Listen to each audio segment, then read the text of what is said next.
बुलाना चाहेंगे आए और इस कार्यक्रम की शुरुआत करें।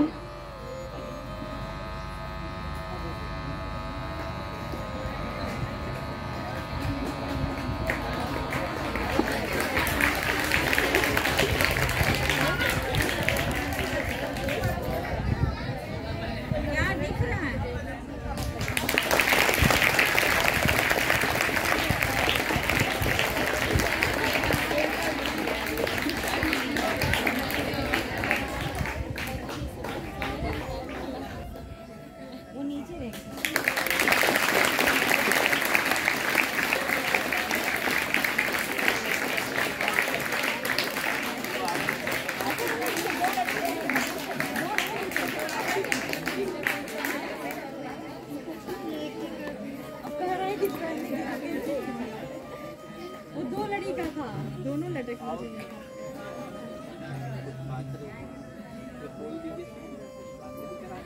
और इसी कड़ी में हम श्री प्रधानाचार्य जी से हम आग्रह करेंगे कि प्रतिमा पर पुष्पांजलि कर कार्यक्रम को आगे बढ़ाएं। और इसी कड़ी में एक एक करके आए और पुष्पांजलि अर्पित कर कार्यक्रम को आगे बढ़ाएं।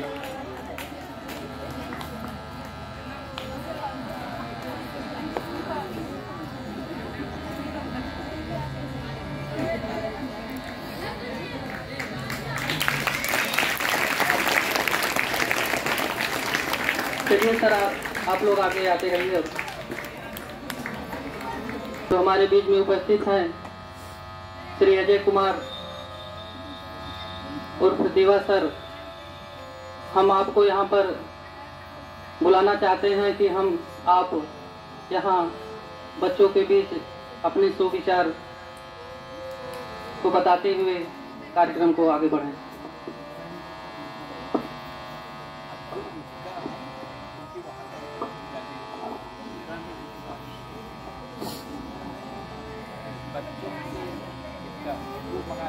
तो उसमें ठीक है। अच्छा, कैसे हैं आप लोग? ठीक है। बहुत देर से तो नहीं बैठे हैं? सब ठीक। ये जो है ठीक मुद्रा में बैठे हैं। गायत्री महामंत्र करेंगे हम लोग। कितनी बार करते हैं सुबह आप लोग? एक बार करिए। और उगते हुए सूर्य का ध्यान करते हुए, देखिए हंसिए नहीं। प्रार्थना जब कही गई है तो हंसी वाली बात है। चुटकुल्ले होते हैं तो हंसे जाते हैं। कोई बात कहेंगे या हंसने की मुद्रा में तो हंसाए थे पहले जी भर के। जब जो सिचुएशन रहे ऐसी प्रतिक्रिया हमको करनी चाहिए। कमर सीधी करके बैठ जाए, दोनों हाथ गोदी में रख लें। स्वर्णिम शब्दा उगते हुए सूर्य का ध्यान करें। सद्बुद्धि की प्रार्थना अभ्यर्थना हमारे साथ साथ।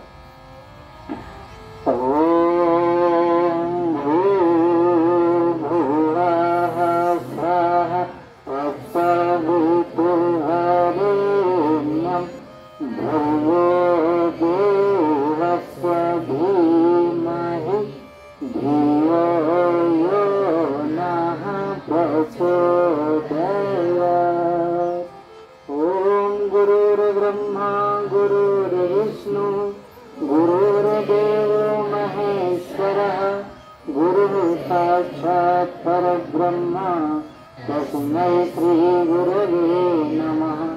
अखण्डमण्डलाकारं व्याप्तमेन चराचरं तत्पदं दर्शितं येन तस्मै श्री गुरवे नमः। मातृवत्लालयत्रीश पितृवत्मार्गदर्शिका नमोऽस्तु गुरुपत्तायै श्रद्धा प्रज्ञायताशया। ॐ अज्ञानतिमिरान्धस्य ज्ञानाञ्जनशलाकया चक्षुरुन्मीलितं येन तस्मै श्रीगुरवे नमः। तस्मै श्रीगुरवे नमः। पहले तो आप दो महापुरुष, दो महामानव, देव मानव के जन्म तिथिगत आप सभी को हृदय से पूरे गायत्री परिवार की तरफ से ढेरों शुभकामनाएं, मंगल कामनाएं। उनके विषय में बहुत कुछ प्रमाणिक बताया जा चुका है। व्यवहारिक बात हम करेंगे।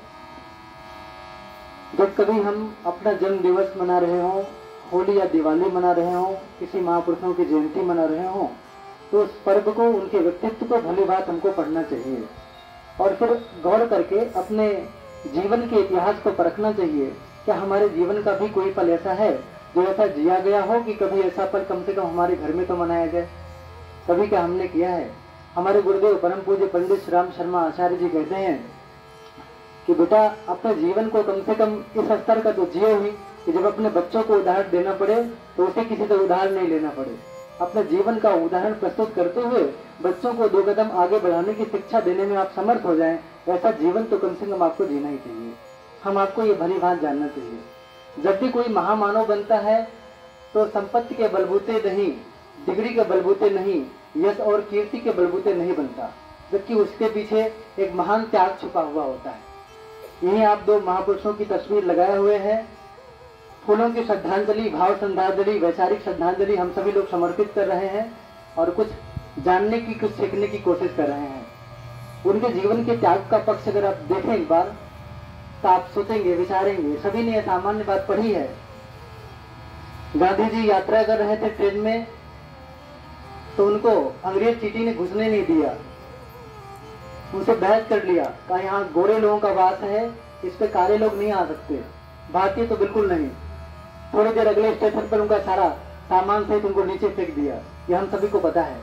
उन्होंने तुरंत वकालत त्याग दिया, वकालत त्याग दिया। जो भी वकालत करते थे वैसे उसके पैसे कमाते थे, उसके आधार पर उन्होंने अपने भविष्य की कल्पना गढ़ी रही होगी कि मकान बनाऊंगा, गाड़ी लूंगा, कार लूंगा, ऐसे और आराम से जीवन काटूंगा, ये सारी कल्पनाएं रही होंगी। सारी कल्पनाओं को एक सिरे से खारिज कर दिया, त्याग कर दिया। उसके बाद में भारत के गांव-गांव में जाकर के बच्चे से लेकर के बूढ़े तक प्रत्येक का दर्द गहरे से पढ़ा, अनुभव किया। अनुभव करने के बाद तब उन्होंने ये निष्कर्ष किया, आज के बाद जीवन का प्रत्येक क्षण राष्ट्र हित में, मानव मात्र के कल्याण के लिए खपेगा। व्यक्तिगत स्वार्थ के लिए हम नहीं जिएंगे।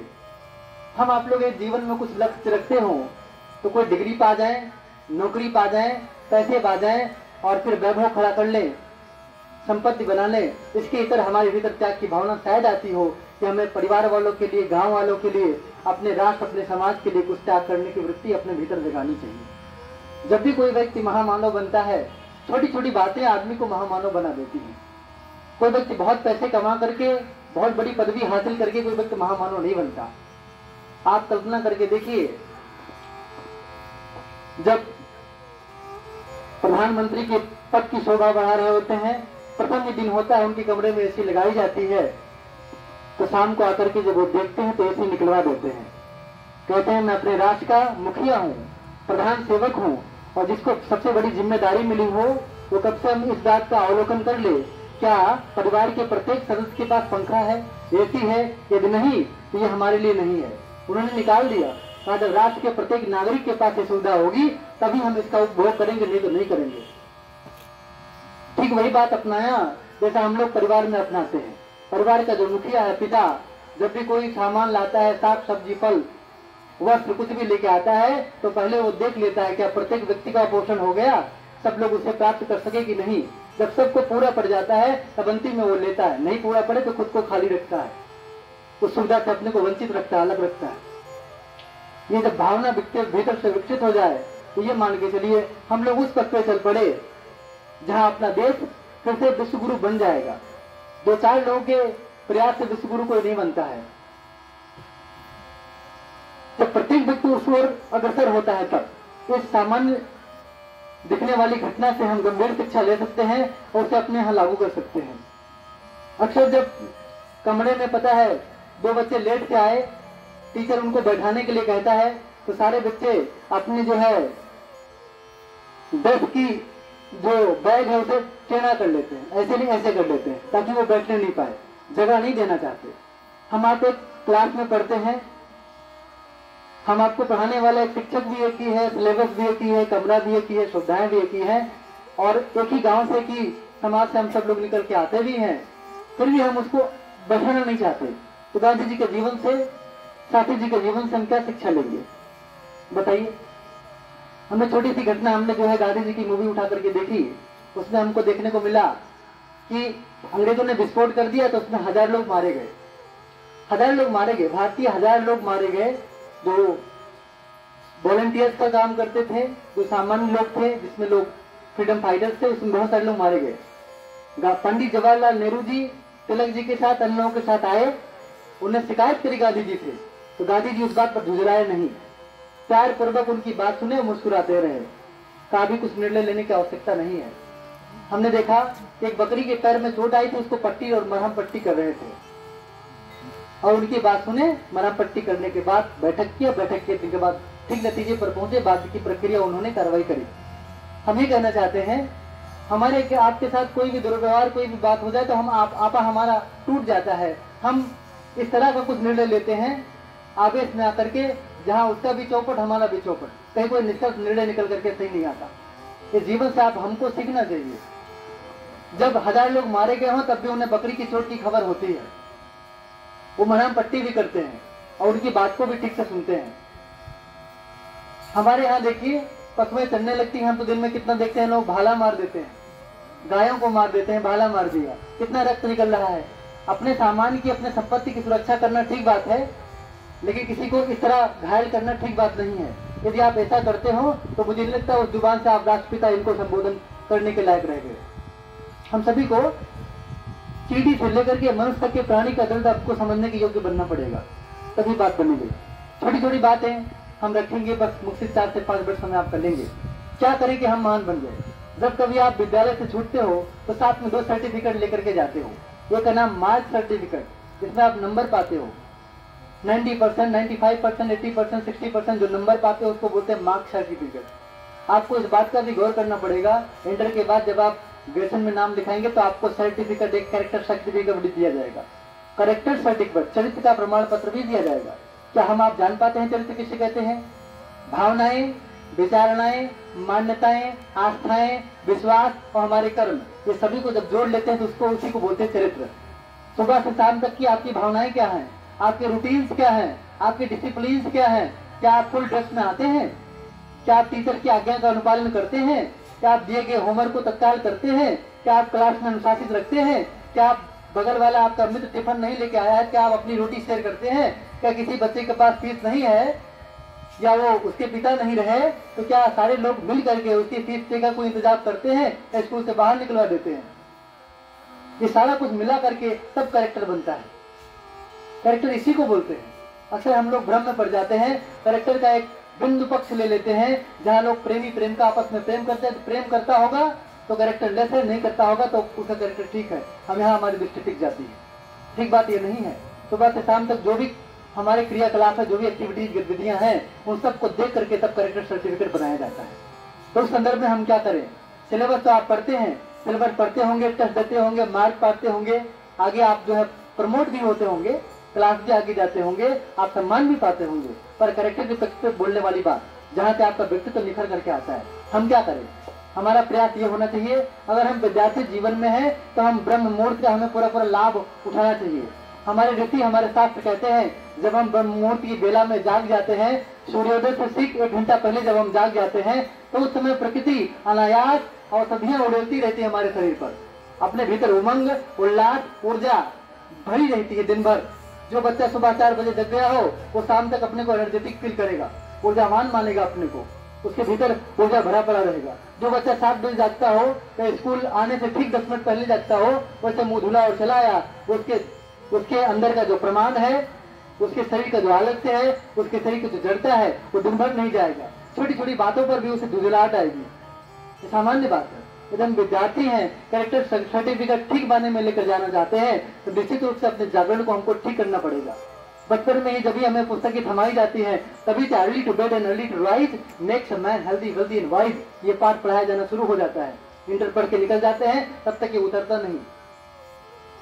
कितना बढ़िया सूत्र है, सुबह समय से जाग जाना और समय से सो जाना। आज हम पबजी में व्यस्त हो जाते हैं, रात को 2 बज गया, 2:30 बज गया, पता नहीं पड़ा। मूवी में व्यस्त हो जाते हैं, 12 बज गए, कुछ पता ही नहीं चला, कब सोते कब जागते हैं। वही बीमारी पैदा करती है, वही मनोरोग पैदा करती है। हम सभी को ये चाहिए जागने और सोने का समय ठीक कर लें तो हम लोगों का स्वास्थ्य, हम लोग की मनोदशा आकस्मिक ठीक रहेगी, मनोबल आत्मबल में वृद्धि होती चली जाएगी। खान पान तो इस कदर हो गया है जैसे पेड़ को लोगों ने डस्टबिन बना दिया है, जो मन के वो डालो। ताजा तो खाना जानते ही नहीं है, सब बासी बासी। मार्केट में चले जाओ, जहाँ फ्रिज में रखी हुई वस्तु हो 2-4 दिन की, वही ले आओ, चाहे उसे पेटीज बोलते हो चाहे कुछ और बोलते हो। जहाँ जितनी तली भुनी सामान है वही ले आओ। समोसा खाएंगे, टॉफी खाएंगे, बिस्कुट खाएंगे, नमकीन खाएंगे, दाल चावल रोटी सब्जी, साग सब्जी, दूध, इसका हमसे कोई नाता रिश्ता नहीं है, ये हम नहीं खाना चाहते। क्यों? क्या टेस्ट हल्का है इसमें, इसीलिए ऐसा जीवन जिएंगे। आज नहीं तो कल बीमारी है। अभी टीन एज में हम लोग है ना, किशोरावस्था में हम लोग पढ़ रहे हैं, परमात्मा खूब एनर्जी उड़ेल रहा है, उसमें जो कुछ है वो बीमारी हल्की हल्की जो बनाती है वो दिखती नहीं। 35+ जब होंगे, शुगर, डायबिटीज, बीपी, तमाम सारी बीमारियां गिफ्ट हो जाएंगी। और जिस दिन से आपका दवा चलना शुरू हो जाएगा तो मरते उम्र तक चारपाई पे हो जाएगा दवा, तो इसे कुछ छुड़वा नहीं सकता। चालू होने तक की देरी है, जिसका चालू हो गया बंद कब हुआ। दवाएं इस बात का ध्यान रख के दवाएं बनती हैं, लोग बनाते हैं ताकि एक बीमारी ठीक हो जाए तो दूसरी हो जाए, ऐसा लोग ध्यान रखते हैं। पहले वाले वैद्य नहीं है।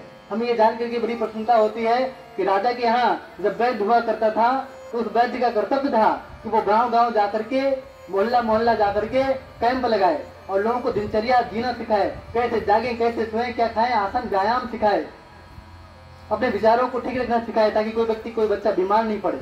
आज के डॉक्टर तो इसलिए बनते हैं कि बीमारों की संख्या मेरे पास ज्यादा है। कितने डॉक्टर बैठे हैं, कहते हैं मौसम डाउन है, बड़ी दुख की बात है। क्यों दुख की बात है? सीजन डाउन है, लोग नहीं आते। अरे कहा आपको प्रसन्नता नहीं होती?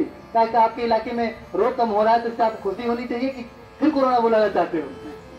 हॉस्पिटल कम बन जाए, स्कूलों को भी हॉस्पिटल बनाना पड़ा ऐसे वक्त में, ऐसा चाहते हैं? ये डॉक्टर की भावनाएं हैं। तो हम सभी को खान पान, जागरण, शयन, आसन, व्यायाम का बराबर ध्यान रखना चाहिए। ऊंची बात तो ये, अगर विद्यार्थी को महान बनना होगा तो हम सभी को 2 दृष्टिकोण ठीक करना पड़ेगा। पहला तो ये, अपनी सेवा अपने हाथ। हमको जो जरूरी है और जो कार्य करने के हम समर्थ हैं उसे किसी गैर पर नहीं टाल दे। अगर हम सुबह जाग करके अपना बिस्तर घड़ी कर सकते हैं, मोड़ सकते हैं, तो अपने बिस्तर को हमें खुद घड़ी करना चाहिए, मोड़ना चाहिए। शाम को अपना बिस्तर स्वयं लगाना चाहिए, अपना गिलास, अपनी थाली धुलना चाहिए, हमको सफाई करनी चाहिए, हमको अपना बैग खुद ठीक करना चाहिए, कपड़े धुल करके आयरन करना चाहिए, प्रेस हमें खुद करना चाहिए, उस पर किसी के ऊपर डिपेंडेंट नहीं रहना चाहिए। दिक्कतें तब आती हैं जब आज आधुनिकता के नाम पे, मॉडर्नाइज के नाम पे हम मॉडर्न हो गए ना, इसीलिए अपना काम खुद करना नहीं चाहते। माँ बाप भी, गार्जियन भी इस बात का गौरव महसूस करते हैं कि मैं अपने बच्चे को तो कुछ करने ही नहीं दिया। जब वो बाद में कुछ करने के लायक नहीं रहते तो सर पे हाथ रख के केवल रोते हैं। सब कुछ करना चाहिए, आप पढ़ाई करो, बेशक करो, और जो कार्य आपके सामने आ जाए वो हमको करते रहना चाहिए निश्चित रूप से, उसे हमें इग्नोर नहीं करना चाहिए, बराबर करते रहना चाहिए। आपको पता है राम जी के पास नौकर, चाकर, सेना, विद्वान, गुरु, माँ, पिता, खजांची, खजाने सर्वस्व उनके पास थे, फिर भी पिता ने, माँ ने अपने हृदय पर पत्थर रखा और गुरु ने पूरी कठोरता अपनाई और बाल मुड़वाया। 12 साल की उम्र में बाल मुड़वा दिया, सारे फैशन वाले कपड़े निकलवा दिए, सामान्य भगवा पहनवाया, चप्पल ही निकलवा दिया और खूब कष्ट करवाया।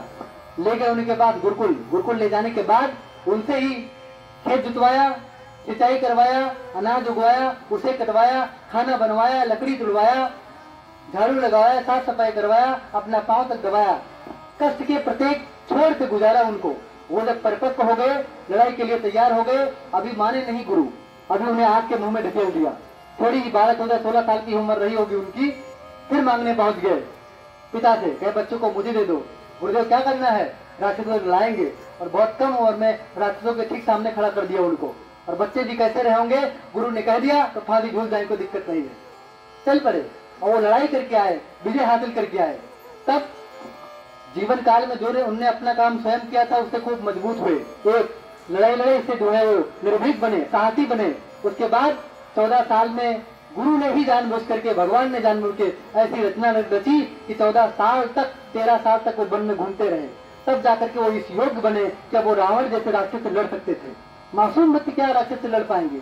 आज की जो कुरीतियां हैं, आज की जो बेकारी है, आज की जो खराबियां समाज में पड़ रही है, मासूमियत उस चीज को लड़ने नहीं देगी। हमको भीतर से मजबूत बनना पड़ेगा। हम बढ़ पाएंगे तो निश्चित रूप से अपना परिवार का और राष्ट्र का भला कर पाएंगे, नहीं तो फिर केवल फूल माले तक सीमित रह जाएंगे, अपने व्यक्तित्व में सुगंध ही पैदा नहीं होगी। तो हम सभी को इस बात के गौरव रखना चाहिए।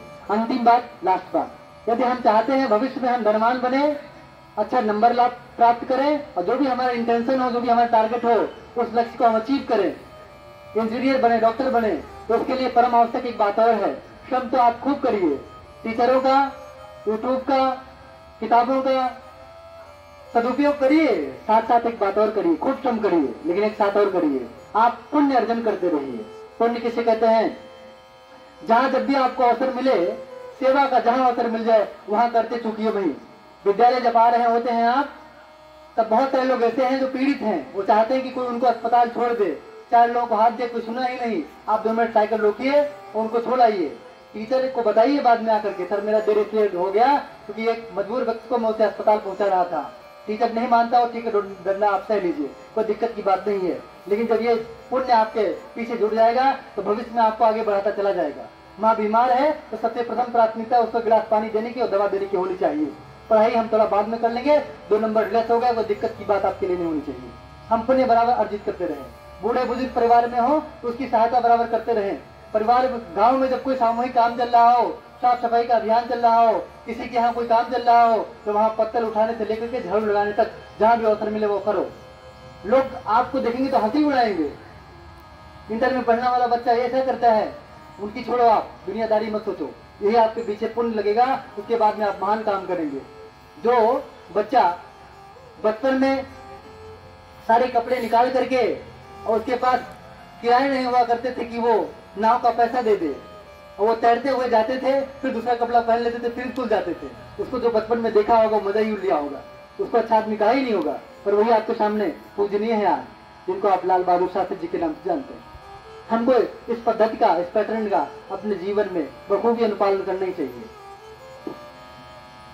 पुण्य करें। छोटी सी अंतिम बात, अंतिम घटना सुना करके अपनी बारी को विराम देंगे। हमारे परम पूज्य गुरुदेव पंडित श्याम शर्मा आचार्य जी, जिसे आप बखूबी परिचित हैं, उनके जीवन में घटना ही 12-14 साल की उम्र रही होगी। एक गांव की महिला छपको थी, अछूत जाति की थी, उसे लोगों ने गांव से बाहर कर दिया। एक तो अछूत जाति लोग मानते थे, दूसरी बात उसके शरीर में कुष्ठ रोग हुआ था, छुआछूत का रोग है, बाहर लोगों ने निकाल दिया।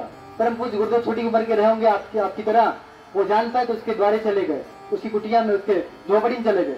वहां उन्होंने उनके घावों को अच्छे से धुला, मरहम पट्टी किया और उनको खाना खिलाया। वो माता कहती रही कि तुम चले जाओ, मैं भी तुम्हारे घर वाले तुम्हें डांटेंगे, मारेंगे, गाली देंगे और गांव से बाहर कर देंगे सारे लोग मिल करके, तुम मुझे छू रहे हो। गुरुदेव की बात एक नहीं सुने, कहा मुझे जो कार्य करने के लिए आया हूं, मुझे यही सबसे ज्यादा मेरे लिए प्राथमिक बात है। उन्होंने उसका मरहम उपचार किया।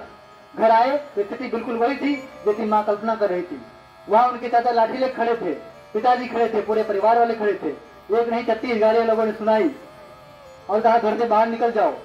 सब कुछ डांटा, फटकारा, मारने के लिए लाठी उठा लिए, सब कुछ कह, सर झुका करके उनकी बातें सुनते रहे। बेटे थे, वो भी फर्ज उन्होंने निभाया, पल की जुबान बिल्कुल नहीं लड़ाया। माँ ने बाल्टी दिया, लोटा दिया, कहा नल पे स्नान कर लो, गंगा जल लाए, कहा इनको पवित्र करो, मंत्र बोला गया, उनको पवित्रकरण किया गया। कहा भोजन आज तुम्हें बाहर ही खाना पड़ेगा प्रायश्चित के लिए। वो स्नान करते रहे, मुस्कुराते रहे। उन्होंने कहा मम्मी, माता जी, 1 सप्ताह के लिए पानी और भोजन की व्यवस्था और कर देना। क्यों? क्योंकि वो जब तक ठीक नहीं होगी तब तक मैं उसके घर जाऊंगा।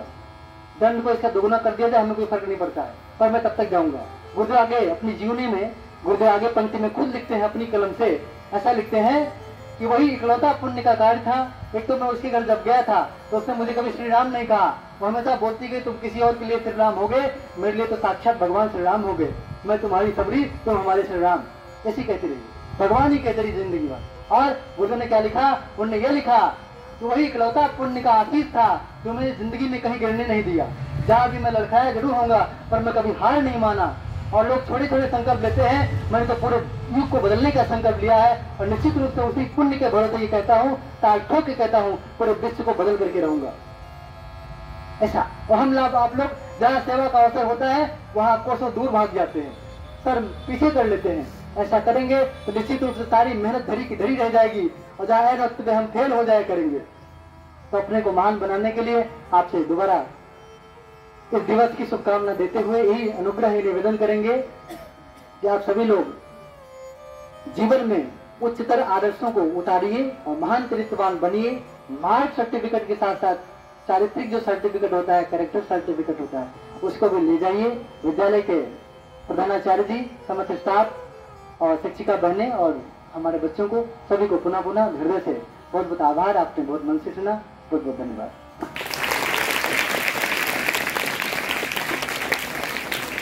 बहुत बहुत धन्यवाद देवा जी।